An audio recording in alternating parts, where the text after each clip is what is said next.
একজন লোক শুরুতে তার দুই সন্তানকে এবং তারপর নিজের স্ত্রীকে নিজের হাতে হত্যা করে। কিন্তু এখানে প্রশ্ন হলো যে এমন কি কারণ ছিল যার কারণে সে এতটা অমানবিক একটা সিদ্ধান্ত নিল। অস্ট্রেলিয়ার সিডনির ক্যাম্পবেল শহরে এই হৃদয় বিদারক ঘটনাটি ঘটে। 47 বছর বয়সী সুমন আহমেদ, যিনি তার জীবনে একটা সময় ক্যান্সারের সঙ্গে পর্যন্ত লড়াই করে সুস্থ হয়ে উঠেছিলেন, তিনি তার নিজের দুই সন্তান এবং তার স্ত্রীকে নিজের হাতে হত্যা করেন। কিন্তু এখানে একটা অবাক করার মতো ব্যাপার হলো, তার ক্যান্সার আক্রান্ত সময় তার পাশে শুধুমাত্র তার স্ত্রী এবং তার দুই সন্তানই ছিল। তবে এখানে একটা উল্লেখ্য ব্যাপার হলো যে তাদের দুই সন্তানই ছিল বিশেষ চাহিদাগ্রস্ত, যাদেরকে আমরা সহজে অটিজমে আক্রান্ত শিশু বলে থাকি।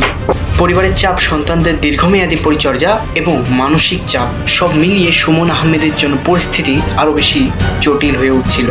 শেষমেশ মানসিক ভারসাম্য হারিয়ে ঘটনার দিন সর্বপ্রথম তার 4 বছরের ছোট ছেলে, তারপর নিজের 12 বছরের বড় ছেলে এবং সর্বশেষ নিজের স্ত্রীকে হত্যা করেন সুমন আহমেদ। তবে ঘটনার পর সে কিন্তু পালিয়ে যায়নি, সে নিজেই পুলিশকে ফোন করে।